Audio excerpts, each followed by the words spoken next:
Oh, sanitizer anak. So Ha? pagkarating natin, alam ni Gilbert alas 7 ang Oo. Okay. Okay, ito. Ayun mo. I have no.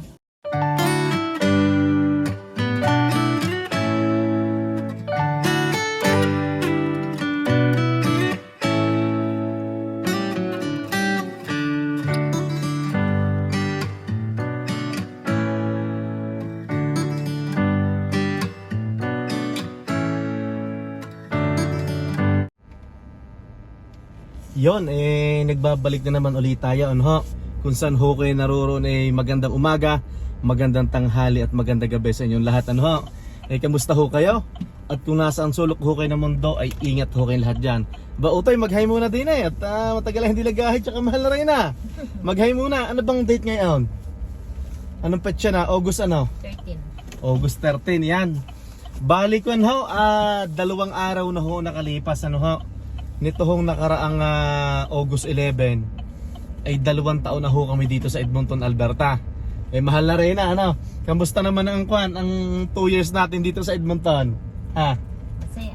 Masaya, yan. Yes. Utoy, ano? Kumusta ang 2 years natin dito sa Edmonton? Masayang masaya po. Yan, masayang masaya daw si Utoy, ano? Laging napunta ng WEM yan hindi na pala ngayon kasi lumipat tayo ng bahay, ano? Pero doon sa unang tinirhan natin, After school, after ng school, every Friday, lagi nasa WEM yan. Ay kuan ho, maraming salamat ho sa inyo, ano? Simulat sa Paul, yan, hanggang sa maglipat kami, galing po ng Labrador City, province of Newfoundland and Labrador, ay kasama po namin kayo, no? Maraming salamat ho sa 2 taon na pagsubaybay, ano ho, talagang yun ay kami ho'y nagpapasalamat sa inyo, ang Limwego Farm in Canada, ano ho. Ay ano bang masasabi natin ho dito ho sa Edmonton, Alberta, ano ho. Sa totoo lang ho, noong bago-bago ako nagbablog, noong dumating kami dito sa Edmonton, ang dami nagtatanong sa atin, bakit daw Edmonton, bakit hindi Calgary, bakit hindi British Columbia, bakit hindi Vancouver, ano ho, yan. Ay sa pamamalagi ho namin dito sa Edmonton ay masaya ho naman kami. At may mga nangyari ho din na nakakalungkot, mga negatibong bagay, kagaya noong binasag yung salamin ng ating sasakyan, di ba? Hindi rin naman kasi mape-perfect. Yan, yung sa bagay, no? Hindi natin mape-perfect ang isang lugar, ano? Ang isa at saka ang buhay. Oo. Nabanggit ko lang ho yun at syempre isa yun sa mga nakakalungkot, di ba? Yes. No? Bagong lipat lang kasi. Paggising ho namin, linggo yon, mga bandang alas 9 ay pasag ho yung isa kong sasakyan, yung salamin sa may passenger side. Yun, nakuha po yung ilang gamit namin sa sasakyan, ano. Lesson learned, ano ho? Bale, wag ho talaga tayong mag-iiwan sa sasakyan. Ano ba sa English yon? Yung mga valuable things, yan. Utay, ano, yun lang ba masasabi mo? Masaya sa Edmonton, Alberta? Madami din nagkaibigan dito. Ayo, marami daw naging kaibigan si Utay. Ikaw, marami ka ba naging kaibigan, mahal na Reyna? Marami ako naging kamarites. Yan.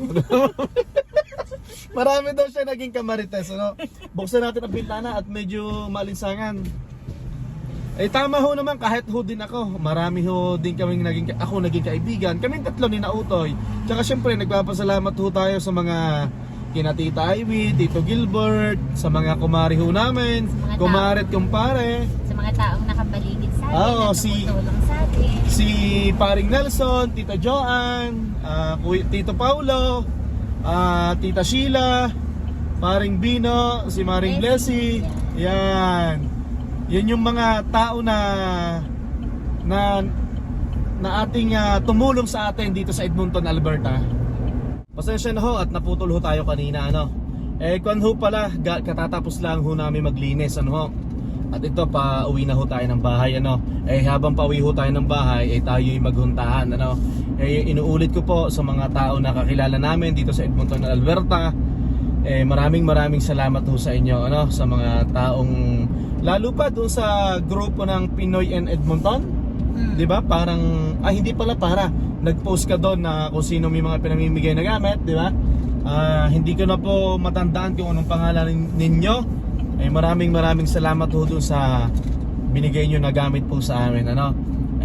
God bless po sa inyo. Sina Ate Arlene. Yan, Ate Arlene nga Tsaka pala. si Wayne. Yung palang may-ari ng bahay. Shout out Ate Arlene, shout out Kuya Wayne. Maraming salamat mula sa umpisa hanggang sa huli, ano. Sila po yung may-ari ng bahay na aming tinirhan. Hi Wayne, kailan tayo magkakamping? Ay sorry, English nga pala. Hi Wayne, let's go camping. Yun.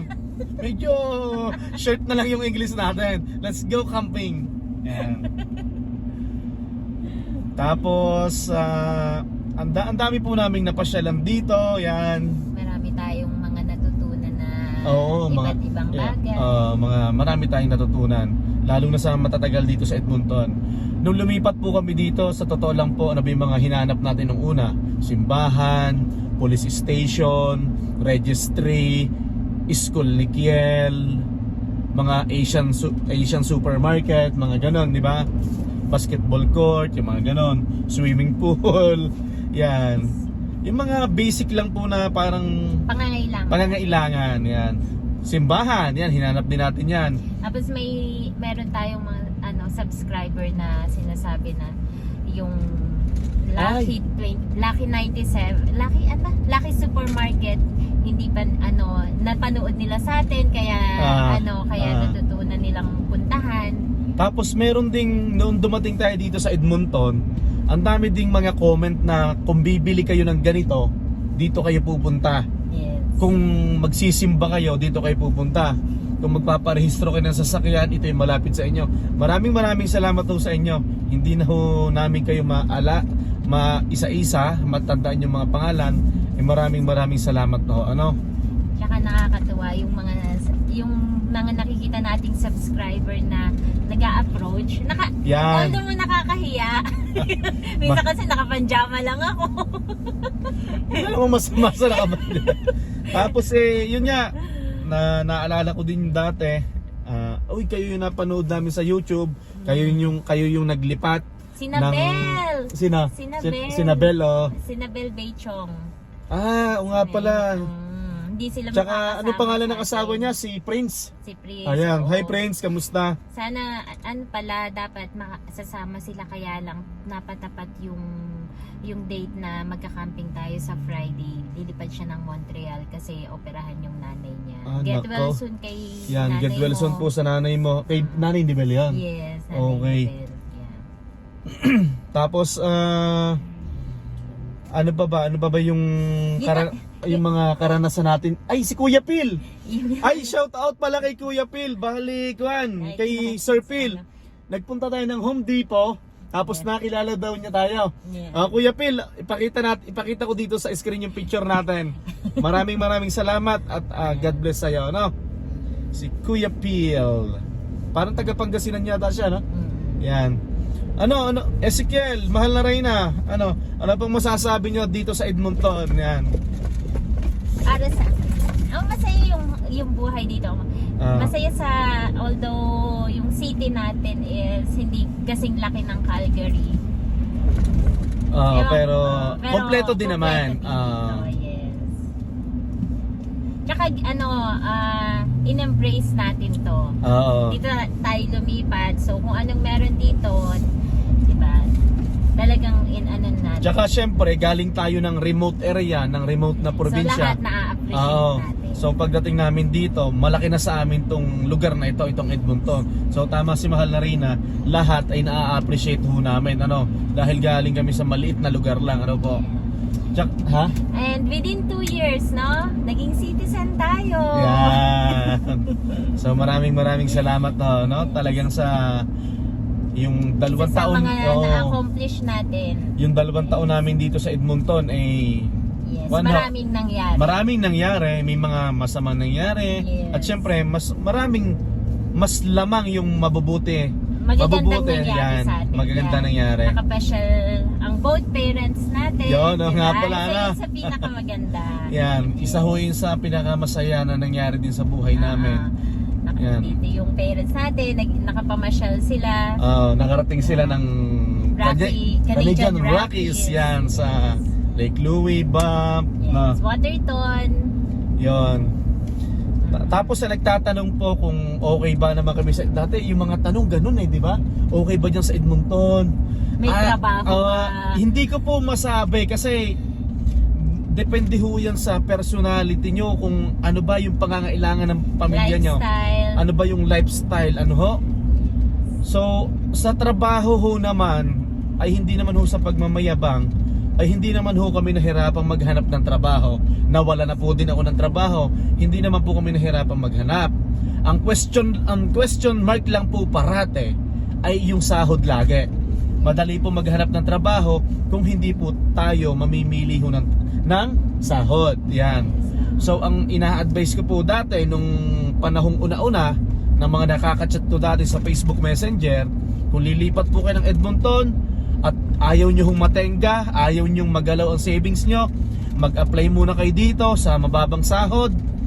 At mag-apply muna sila at kung ano yung at kung may mababang sahod, tanggapin nila. Yeah, while they are still searching Yun. doon sa gusto nila. Pero kung kasi may nakilala tayo dati na parang 3 months na wala pa ring work.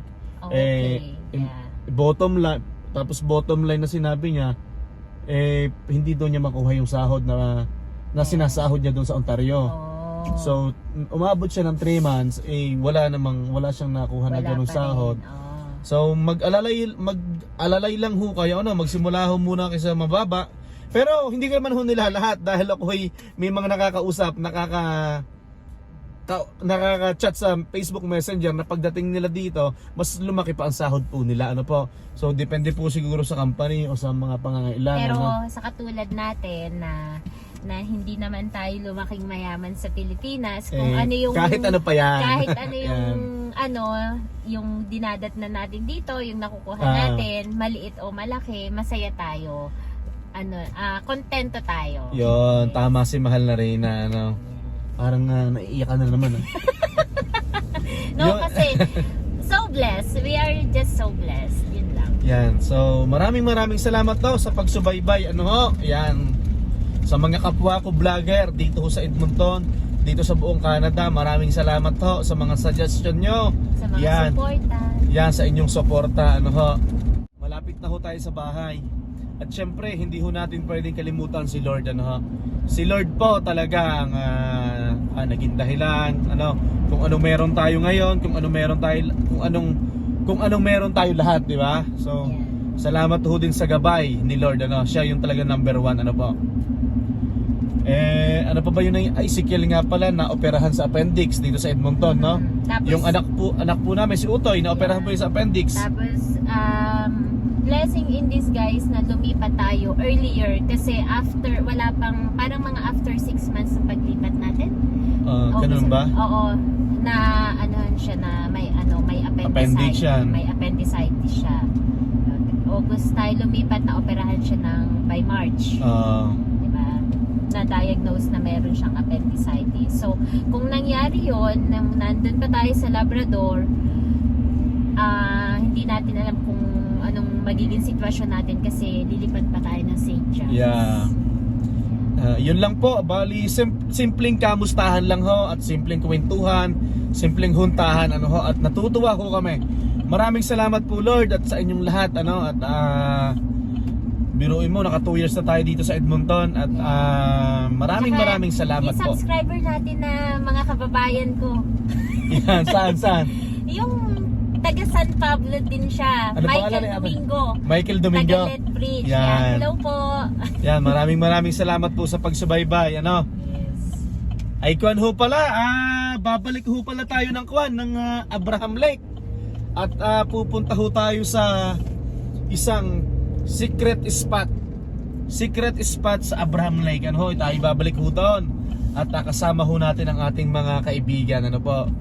Talaga ho napakaganda Ay. Nalimutan ko kasi ang pangalan ni nanay taga Vitas ko rin taga-babayan ko rin, taga San Pablo rin Ay, ang bilis ng panahon. Ay, maraming salamat ho.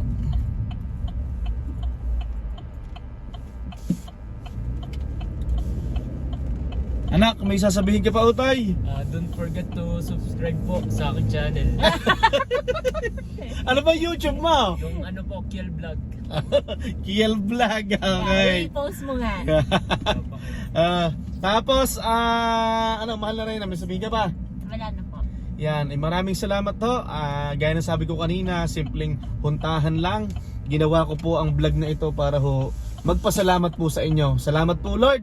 At sa inyong lahat na sumusubaybay po sa aming munting YouTube channel. At syempre, hindi matatapos ang araw na to na hindi po kami nagpapaalam sa inyo kung saan po kayo naroroon ay magandang umaga, magandang tanghali at magandang gabi sa inyo lahat.